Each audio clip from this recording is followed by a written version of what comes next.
I say product management is not for everyone. And that's really true because as a product manager, you really need to wear many, many multiple hats. You don't need to be like real expert, but you need to be good at like being creative, being good in data, being good in technical understanding. This is the most ever stakeholder heavy role that one can have in the organization. So you need to deal with a lot of different departments. And on top of that, you need to convince those people, or you need to also be open for a change. You need to be strong in your argumentation about the why and not about that it's your own belief. And you need to be open for a change because things in product change quite often, or even things that we don't influence. So you need to be ready for a change, shift the direction, shift the focus. And not everyone has this resilience to stress, has this readiness for change. And therefore, product management is not for everyone. Welcome to the Product People podcast, where we learn from amazing product leaders about product management, growth, and product ops. I'm today's host, Mirela Mus, founder and CPO at Product People. Today's guest is Sona Dagesyan, Director of Product at Aviv, a subsidiary of Axel Springer. Previously, she spent 2 years as Head of Product at OLX, working on seller monetization. Sona is passionate about empowered product teams. Welcome, everyone. We're having Sona Dagesyan over with us today. Hey, nice to see you, Mirela. And my name is Sona Dagesyan, and I've been doing product management since forever. Whenever we were still having the waterfall in product management, transformation to agile, and then transformation now to empowered product teams. I always loved solving customer problems, and that has never changed in product. And currently, my role is here in creating better product management ecosystem and training and coaching more product manager to get to that success in their work. I remember meeting Sona at ImmoScout24, one of the largest real estate portals in Germany.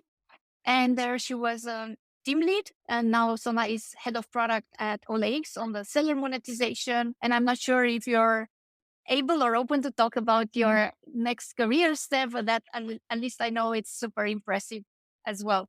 Sure. So I've been in real estate industry for quite a while now. As you've mentioned, I started with market leader in Germany with ImmoScout, been there for 5 years.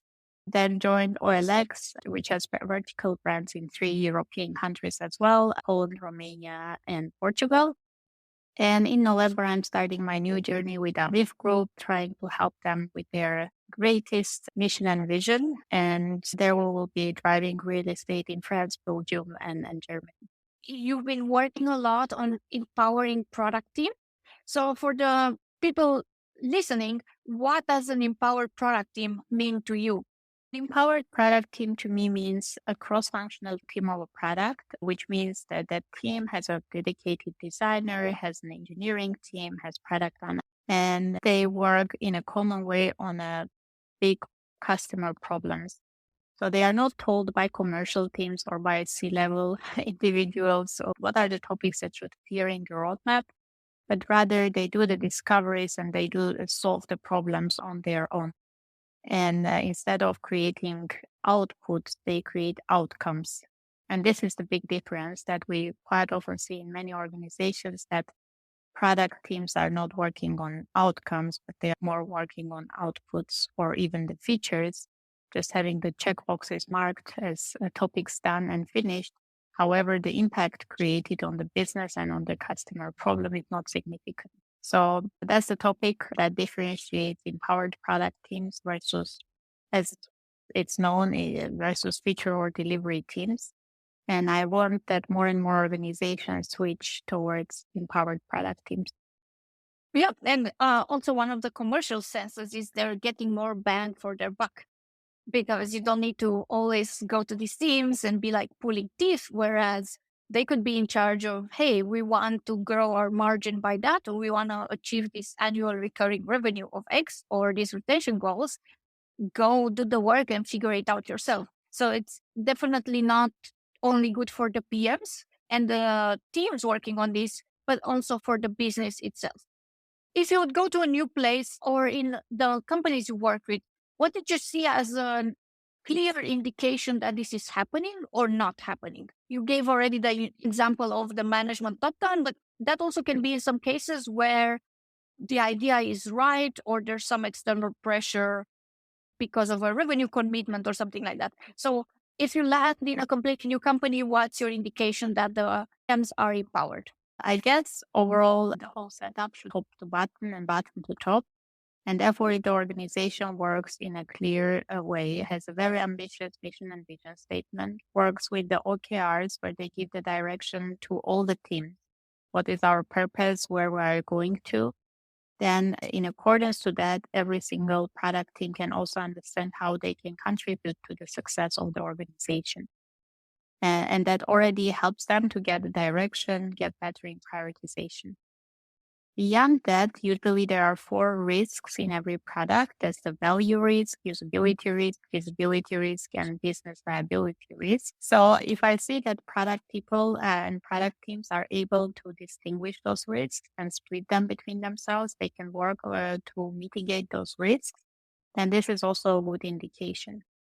And then setting up a North Star metric and being more data driven, having stronger argumentation is definitely already are good signs that there are good chances to have more empowered product teams out there in that organization.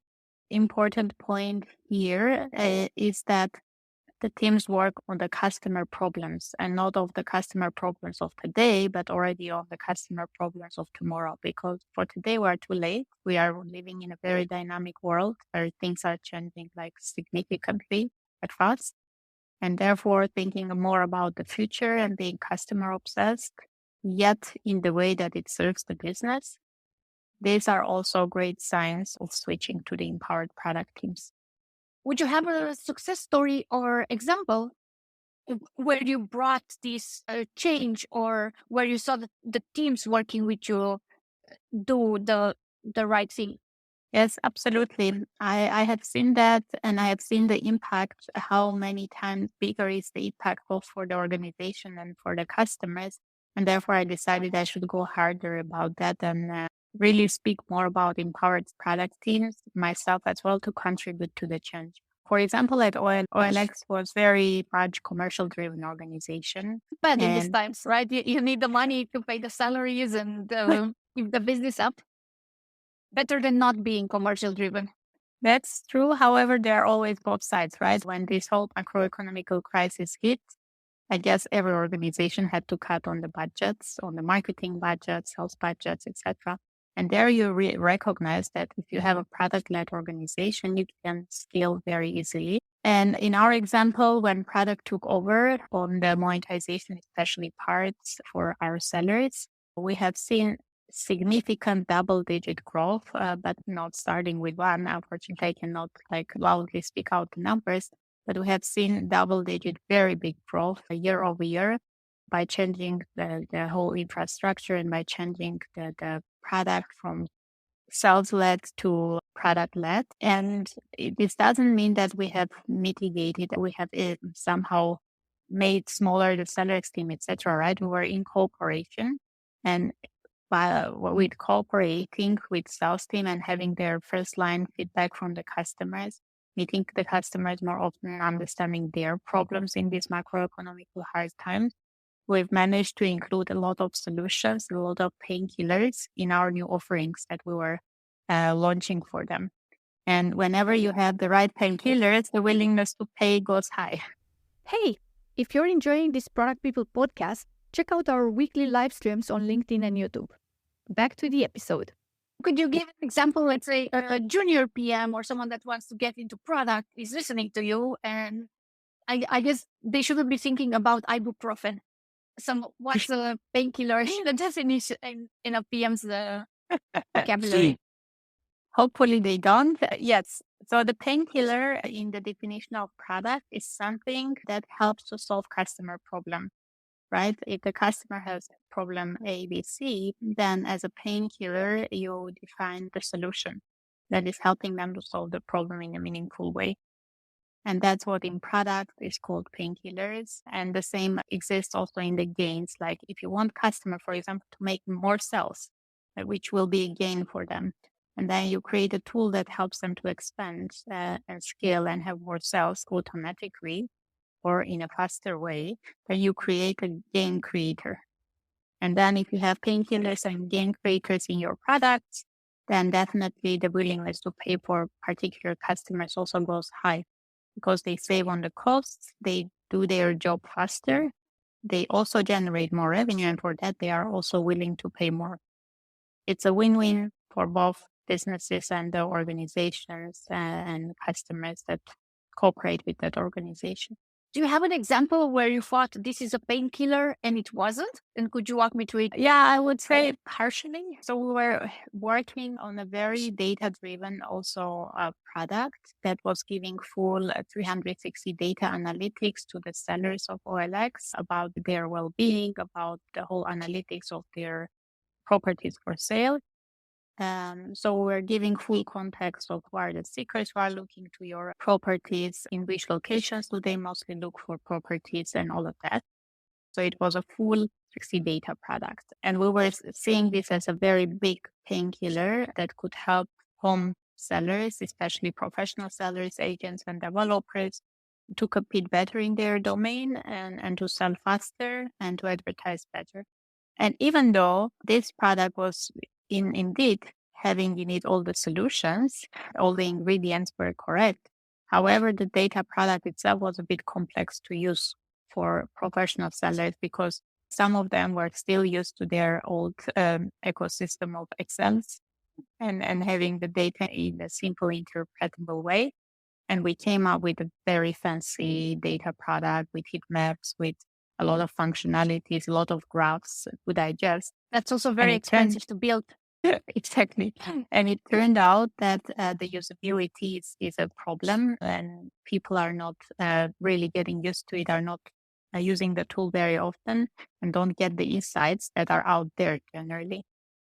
So that was one. However, then because we saw the problem coming there and connected to the usability, and we decided to educate more the customers on the data products, on how to use the data products. We also created some tutorials, how to use, how to get the insights from, and help them to go through the way. But it was a bit bumpy in the beginning, and it was not very streamlined as we were thinking in the very beginning. And going to parts where you've seen empowered product teams fail, or do you, let's say, have a devil's advocate example about why you shouldn't be empowered? Or I know I always like to play these both sides. So I tend to notice that people hear about something and they try to apply it everywhere under any circumstances. And then they get disappointed that it hasn't worked like in the book. I don't think all organizations have to do the transition right away and for all their teams. It's also a complex setup, right? If you give a product manager the full revenue responsibility and you say on top of everything else, that you also have a lot of responsibility on your shoulders, it's a bit of too much. And therefore, this transition should happen only in the teams where you see very mature triangle. And when I see triangle, you understand the product manager, the engineering manager, and the designer. So if you see quite mature team already, that is quite autonomous already, working on the roadmaps, on the OKRs, on jobs to be done, then this is a good team to start with, right? And if you have a junior who just joined the organization, team is not fully cross-functional, then you don't need to do the transition in that very team, in that very moment. You want to wait. So therefore, I would say do the transition within the time. Start with already good performing teams where you see the maturity level is high. Measure the results and then help them to train other teams to get there as well. But don't do it all at the same time and don't risk your business all in all. It won't work most probably. And also the teams might not be ready for that. And if you give them too much responsibility, they are not ready. Instead of getting motivated, they will get demotivated. So not for everyone, not at the very moment.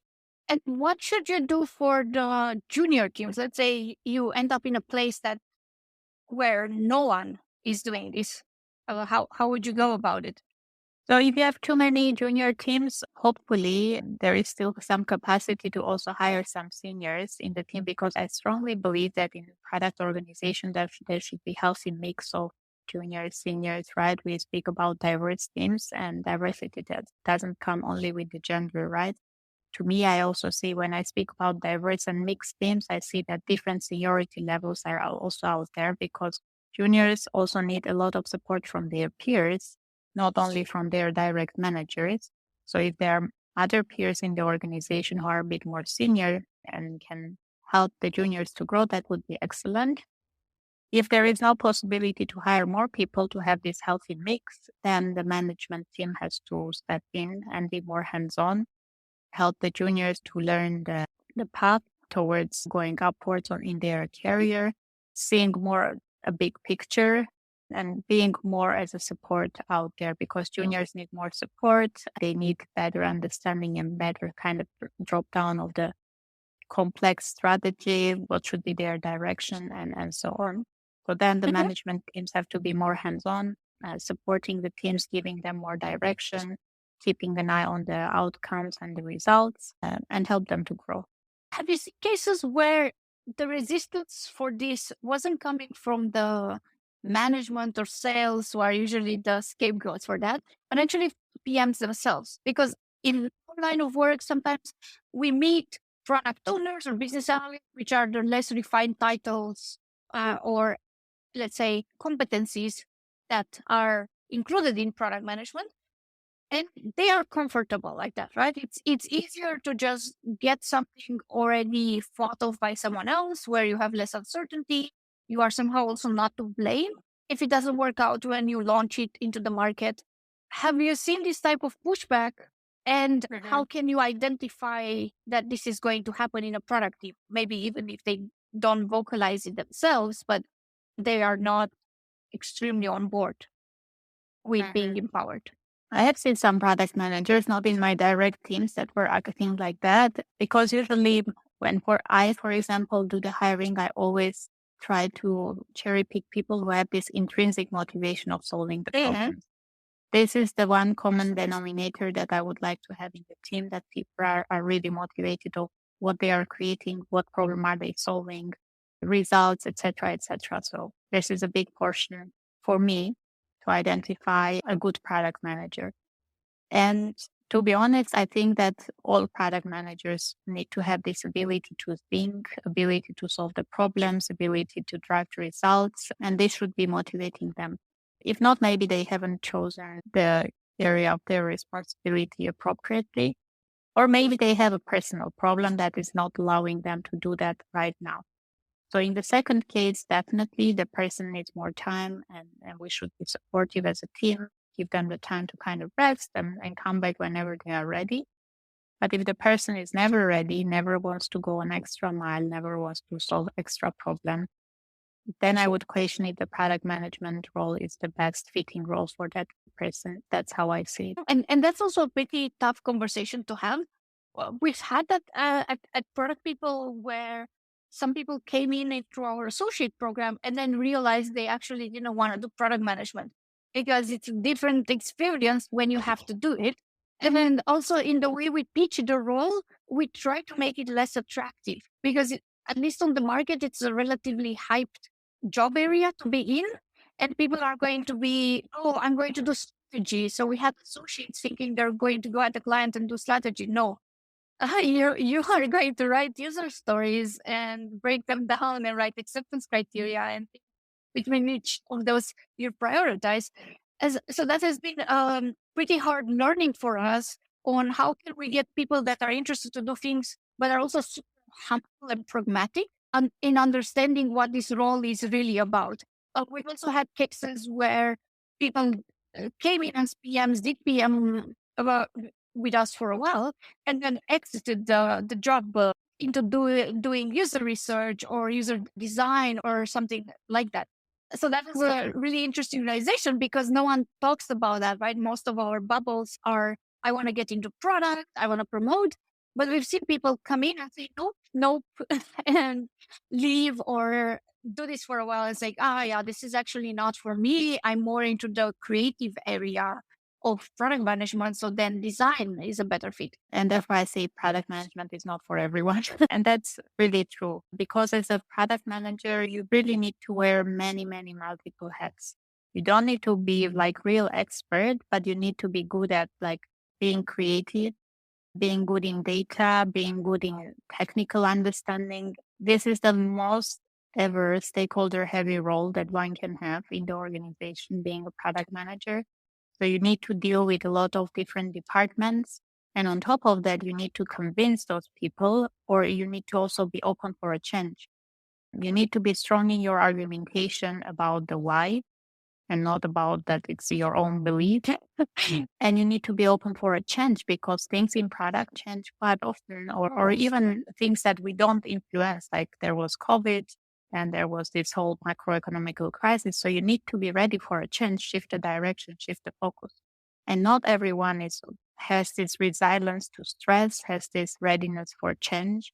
And therefore, product management is not for everyone. And it's good that some people realize it themselves because I know every person is perfect for something and they need to find that whatever something is, right? And if they are not great in product management, they don't enjoy it, they should not be there and they should find something that makes them perfect and that makes them happy. Because when they are intrinsically motivated and happy about doing something, then they will succeed.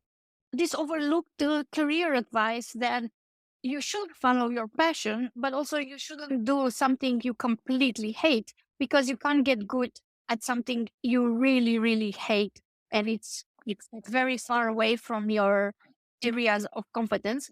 I think Scott Galloway had that. First, he was making fun of following your passion is usually something you hear from billionaires who made money through something really boring that they had to put through a very long time. But you also shouldn't go the other part of staying too long where you really hate the job that you're doing or somehow completely incompatible with your personality and aspirations, as you're going to burn out and not progress very far in your career. So I know it's pretty tough.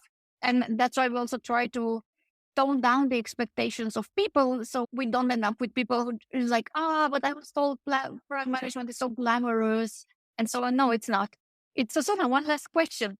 How do you empower your PMs, the people reporting to you, and how do you motivate them to act in an empowered way without, of course, micromanaging or needing to always look out for what they're doing?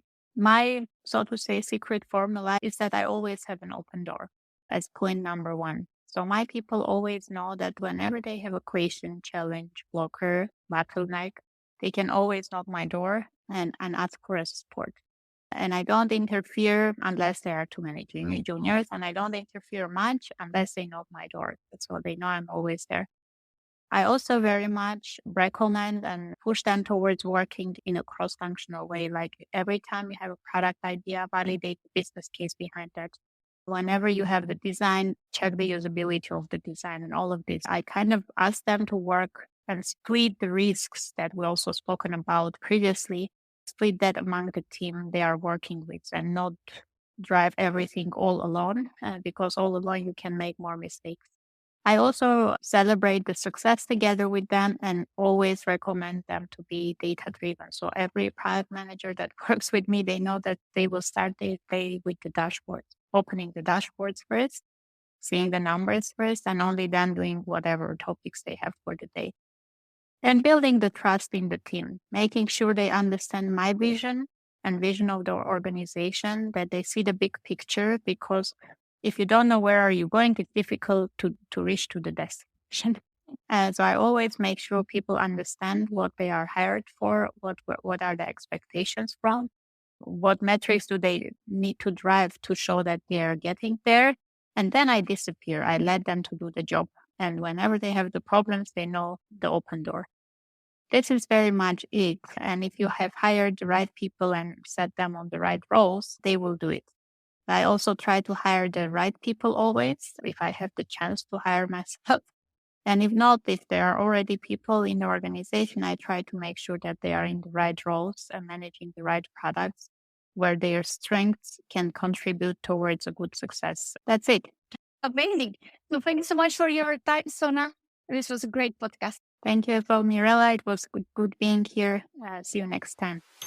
Thanks for listening to this Product People podcast. If you found it useful, please subscribe and consider giving us a rating. For more info, visit getproductpeople.com and see you next time.